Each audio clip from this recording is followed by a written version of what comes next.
O Senhor esteja convosco. Ele está no meio de nós. Proclamação do Evangelho de Jesus Cristo, segundo João. Glória a vós, Senhor.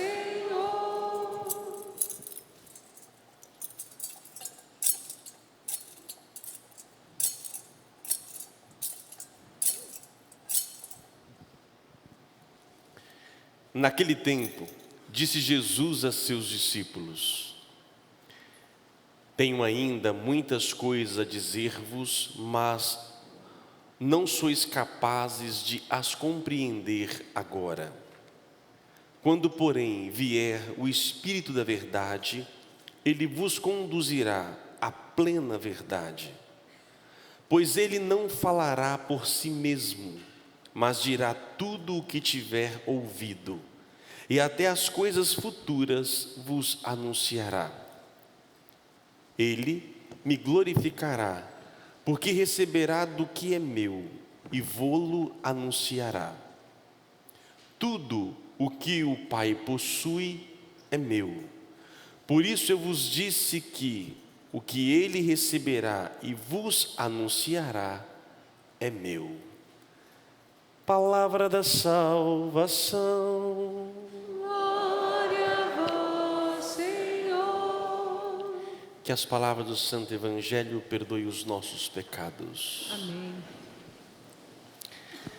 Meus prezados irmãos, após termos celebrado solenemente Pentecostes, a vinda do Espírito Santo, é graças ao Espírito que nós conseguimos compreender algumas coisas.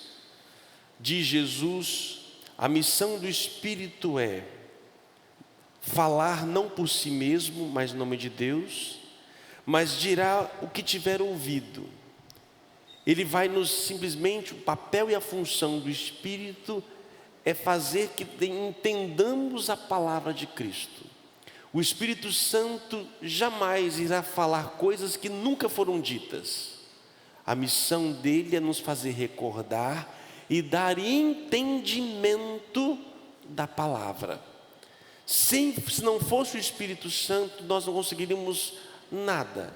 A nossa razão é limitada, diz Jesus, né? Tem coisas que vocês não são capazes de compreender. Mas quando vier o Espírito da verdade, aí sim vocês chegarão à plena verdade. E que verdade é essa? O que o Espírito fala a nós? Nos fala das coisas de Deus. Deus, quem Ele é? É difícil codificar. Deus é muito maior do que qualquer categoria que podemos dizer.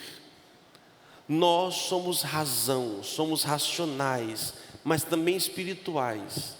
Mas a nossa linguagem ainda é muito limitada para falar das coisas de Deus. Nós estamos no mundo, no tempo. Deus é eterno, está fora dele, mas adentra a cada um de nós.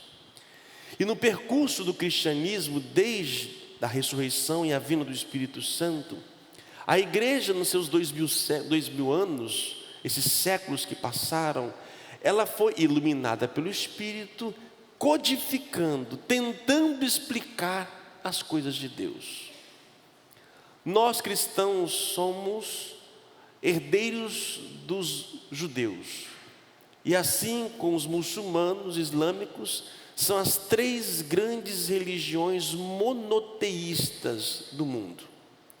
Nós três acreditamos em um só Deus, mas há uma diferença do Islã, do judaísmo e do cristianismo. O cristão, nós acreditamos que nós temos a plenitude da revelação, e só o Espírito de Cristo nos faz entender a magnitude de Deus. Antes de mais nada, somos monoteístas. Cremos em um só Deus. Se houvesse outro Deus, não seria todo-poderoso. Porque se houvesse um outro Deus, uma outra divindade, uma não teria o que a outra tinha e tem. Então, não são poderosos. O que atribuímos a Deus é o todo poder. Então só pode existir um princípio e não mais do que outro. Se houvesse outro, um estaria faltando, não seria poderoso. E se os dois tivessem tudo, então seria um só, não teria diferença. Só que o monoteísmo cristão, ele vai se transformar no que nós, na teologia, vai chamar de trindade, que não está na Bíblia. Não existe a palavra trindade na Bíblia. Não existe a pessoa do Pai, a pessoa do Filho e a pessoa do Espírito. Isso é tudo fruto da razão humana, iluminada pelo Espírito, para tentar explicar um pouco as coisas de Deus. Mas por que tentar entender Deus? Porque nós somos a imagem e semelhança de Deus. Entender quem Deus é entender quem nós somos. E quem procura conhecer a si mesmo, irá conhecer a Deus, porque somos imagem e semelhança de Deus. Jesus nos revela alguma coisa que complica a vida da humanidade, que tem um Pai. Esse Pai ninguém nunca viu, nunca apareceu. É o Deus invisível. Só que a imagem do Deus invisível é o seu Filho. Só que para nós humanos, o Filho vem depois do Pai. Todos nós, os que são pais aqui, um dia não foram pais, só filhos. E tornaram-se pai quando os filhos nasceram. Então, para nós, humanos, a nossa razão, o Pai vem antes do Filho. Só que em Deus não existe isso. Em Deus, o Pai sempre foi Pai. Nunca houve um momento sequer em que a paternidade não existisse. E o Filho não passou a existir no momento. O Filho sempre existiu. E essa relação é uma relação de amor no Espírito. A primeira leitura que ouvimos hoje, ela é polêmica, muito polêmica. Essa pequena leitura de hoje, a primeira, foi motivo de grandes divisões no cristianismo acerca de Jesus. Embora já esteja traduzida para o português, e o português aqui não condiz com o original. O que diz aqui o primeiro texto, Provérbios 8? Diz aqui: assim fala a sabedoria de Deus, o Senhor me possuiu como primícia de seus caminhos. Antes de suas obras mais antigas, desde a eternidade fui constituída, desde o princípio, antes das origens da terra. Fui gerada quando não existiam os abismos. E continua. A sabedoria, o original grego não diz assim, a sabedoria, o Senhor me possuiu, mas o grego diz, o Senhor me criou. E houve um padre, no século IV, ao ler este texto, um homem muito culto, muito inteligente, ele atribuiu esse texto a Jesus. E dizia ele, o Senhor me criou antes de todas as coisas. Esse padre, o nome dele era Ário. Ário, ele vai dizer que então, antes de existir céu, terra, mar e assim por diante, o Pai criou a sabedoria, criou Cristo, criou o seu Filho. Assim então, Cristo não é eterno com o Pai. Cristo era uma criatura de Deus, a primeira criatura de Deus. Esse padre fundamentava a partir de modo especial neste texto. Só que o original não é grego, o original é hebraico. E o hebraico, o original diz, o Senhor me gerou. Gerou em grego é Caná. Em hebraico é Caná. Em grego é Bará. Por isso o Senhor me gerou. A igreja vai pegar este texto e vai defender o quê? Que Deus, Cristo, foi gerado pelo Pai, não criado. A criatura dá a ideia de um início, a geração não. A geração é eterna. E assim a igreja vai afirmar nos seus dogmas. A gente vai daqui a pouco professar o credo maior. Esse credo, ele nasceu por causa disso, desse padre aí, do século IV. Por causa disso, o credo surgiu. E a igreja vai dizer, não, Jesus foi gerado do Pai, e Ele é da mesma substância do Pai. Vamos lá. Vamos pegar um outro exemplo, para poder ajudá-los. Lembrando, toda nossa fala humana é limitada para entender as coisas de Deus. Vamos de novo dar um exemplo, né? Deixa eu pegar um exemplo. Tem dois aqui. Vem cá, casalzinho, vem cá. Sempre está aqui na frente. Olha, primeiro ela, depois você, tá? Primeiro ela, por favor, aqui. Vem ela. Isso, vamos pagar mico aqui. Olha só, por favor, sobe aqui. Está com tercinho, está rezando ou está prestando atenção na homilia? Está rezando? Não está prestando atenção. Olha só, para poder entender Deus, Deus é amor. A plenitude do ser humano é amar. Ok? O amor é o que mais existe de sublime na humanidade e no mundo. Só que não se ama sozinho.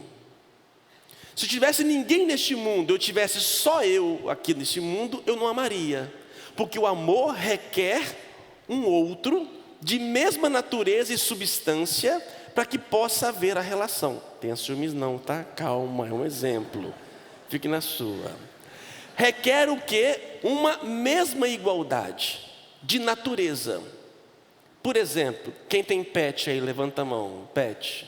Cachorro, gato, papagaio, periquita, assim por diante. Tem também? Você fala assim, vem com a mamãe, vem. Fala.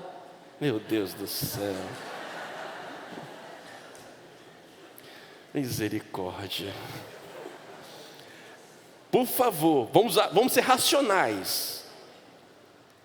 O animal, ele ama você na mesma dimensão que você o ama, sim ou não? Sim ou não? Um animal, ele responde o amor a você da mesma forma que você o ama, sim ou não? Pelo amor de Deus, gente, sejamos racionais. Lógico que não. O seu cachorro sabe que hoje é dia dos namorados? O seu cachorro serviu o café da manhã para você na cama hoje? O seu cachorro falou eu te amo para você hoje? Não. A natureza do animal não é a mesma natureza minha. Por mais que ele possa expressar sentimentos, alegria nunca será como duas pessoas, não é? Você ama mais seu marido do que o cachorro, não é isso? Eu espero que sim.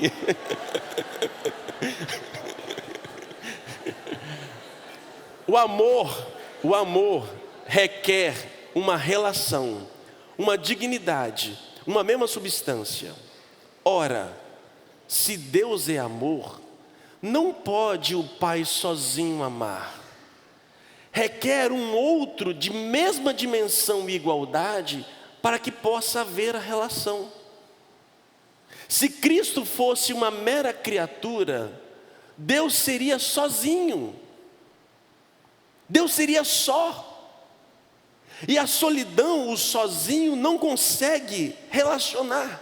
Requer de nós um outro da mesma natureza, mas na diversidade. Ela diferente de mim. Os dois são diferentes, mas a diferença, ela é complementária, ou mesmo não complementária. Não é que o que tem nele falta nele. A pessoa de Cristo e a pessoa do Pai são diferentes, mas são um só. Ok até agora? O amor requer um outro igual. Só que o amor pleno, esse amor, aproveita e dá um abraço aqui, né? Tira a casquinha e calma. O amor de duas pessoas não forma um amor pleno, porque o amor aqui pode se tornar possessivo, egoísta, não se abre, não se gera. Por isso, por favor, agora o Senhor vem até mim. Em Deus, para que o amor seja pleno, há necessidade, eu amo, ela é amada, e a relação de amor nasce de fato. O fruto da nossa relação é o amor. É necessário um terceiro para que o amor seja pleno. Por favor, nada de trisal e por aí nada disso não, tá, gente? Pelo amor de Jesus Cristo. O que estou querendo dizer, a relação é que quando um terceiro aparece, a plenitude do amor se manifesta, porque nós não temos ciúmes, nós não temos posse, nós amamos intensamente um ao outro. Quando isso acontece, é pleno o amor. Pegamos um casal, quando o casal gera um terceiro, gera um filho, o fruto do amor do casal é o filho, e ambos amam profundamente aquele filho, e o filho é chamado a amar profundamente os pais. Quando não há posse, quando não há isto, acontece o amor verdadeiro. Obrigado, casal, pela presença.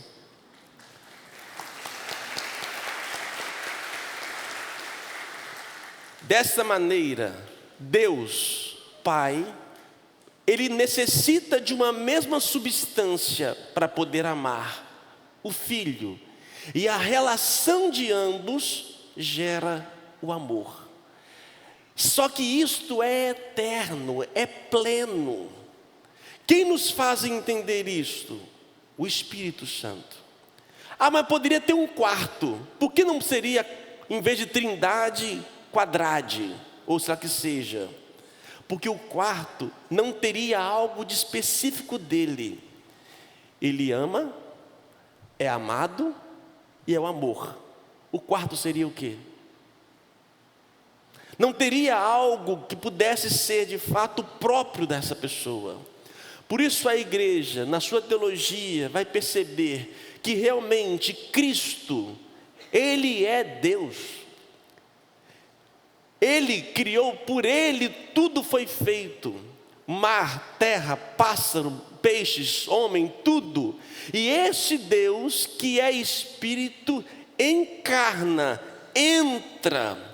Ele renuncia à condição divina pelo seio de a mulher, Maria, ele entra na humanidade. Deus assume uma carne. E antes, depois de sofrer e morrer, ele sobe aos céus e se deixa na forma espiritual para cada um de nós. Nós continuamos sendo monoteístas. Há um Deus só, que se revela, que se identifica nessa diversidade. Por isso nós, que interessante, né? Nós somos feitos de corpo, alma, espírito. Corpo, Cristo. Alma, Pai. Espírito Santo. E eu não sou separado. Não existe o homem sem alma. Platão separou o corpo da alma. Quem crê na reencarnação está negando a própria humanidade. Porque eu não sou só espírito, eu não sou só alma, eu sou carne, alma e espírito. Essa tríade que é o ser humano, que é reflexo do próprio Deus. Quando morre e ressuscita, é o meu corpo, minha alma e meu espírito. O que muda ou impacta na minha vida? Deus é relação, Deus é amor, e nós só seremos plenos quando aprendermos a amar. Só que o amor não se esgota no eros. Hoje, dia dos namorados, dia do amor, aqui no Brasil. O eros não é o pleno do amor. O eros é uma relação de desejo, de posse e de troca. Eu te amo, eu te desejo e você me ama e me deseja. Se não houver a receptividade, não acontece. O eros, ele é importante, só que o eros deve me levar a este amor que nós chamamos de ágape. O que é esse amor? Exemplo para terminar. Salmo de hoje. Contemplando os céus que plasmastes, formastes com dedos de artistas, vendo a lua e as estrelas brilhantes, perguntamos: Senhor, que é o homem para dele assim vos lembrardes e o tratardes com tanto carinho? O salmista pergunta: Senhor, olhando a natureza, a lua, tudo, eu pergunto: o que o homem fez para você amar tanto? O que nós fizemos para Deus nos amar? Se fosse o eros, não amaria. Mas o ágape não espera alguém fazer para amar. O ágape ama, independente daquilo que nós podemos fazer. Por isso, que o eros da nossa vida nos leve ao ágape. Quem vive só do eros, do erótico, do desejo, do sensorial, vai um dia sentir muito vazio. Porque o eros nos dá prazer, mas não nos preenche. O que preenche o ser humano é a essência de Deus que faz para nós, independente do nosso querer. Deus age, Deus se encarna, Deus morre, Deus ressuscita, independente se você quer ou não. Ele faz nascer o sol, Ele dá a lua, Ele derrama as chuvas e tudo, independente de você amá-lo. Porque Ele, na sua relação perfeita, é amor. E nós então seremos plenos quando com Deus aprendermos a amar. Não negamos o eros, precisamos do eros, mas muito mais precisamos do ágape, deste amor. Senhor, que é o homem, o que eu fiz para tratar com tanto carinho? Você não fez nada. O meu papel é amar. Por isso, não permita que na sua vida, as dores da vida que nos machucam, tire de nós a nossa essência, amor. Assim como um pé de abacate nasceu para dar abacate, eu nasci para amar. Não somente o eros, mas o amor ágape, o amor de doação, de fazer sem esperar nada em troca. E aí você olha para sua esposa, para o seu namorado, namorada: o que eu te fiz para te merecer? Aí você fala: você não fez nada. Eu te amo somente porque a minha essência é amar. Quando eu chego neste nível, que não é utopia, eu sou pleno. E é só o Espírito Santo que me dá essa capacidade de entender este Deus que se manifesta, que por amor se encarna. E nós somos os únicos no mundo inteiro que podemos tocar neste Deus que se torna palpável. Termino com uma historinha já conhecida, atribuída a Santo Agostinho, mas que não é dele. Nós não sabemos qual é o autor da história. Diz o seguinte: um dia um homem caminhando pela praia, viu um garoto com um copinho, pegando a água do mar, colocando num buraco na areia. Ele via esse menino várias vezes, pegando a água do mar, colocando no buraco da areia. E o homem pergunta: o que você está fazendo? Vou colocar a água do mar neste buraco. Ele diz: mas isso é impossível, você não consegue fazer isso. Ele responde o garoto: é o mesmo você querendo compreender Deus e a Trindade. O meu buraquinho jamais consegue compreender o mar de Deus, o amor pleno de Deus. Meu buraquinho é pequeno, mas na sua magnitude Ele vem e me ensina a amar. Que cada um de nós, olhando para esse Deus trino, à luz do Espírito de Deus, possamos chegar a essa verdade. Se não for para amar, não vale a pena viver. Louvado seja o nosso Senhor Jesus Cristo. Para sempre seja louvado. Quem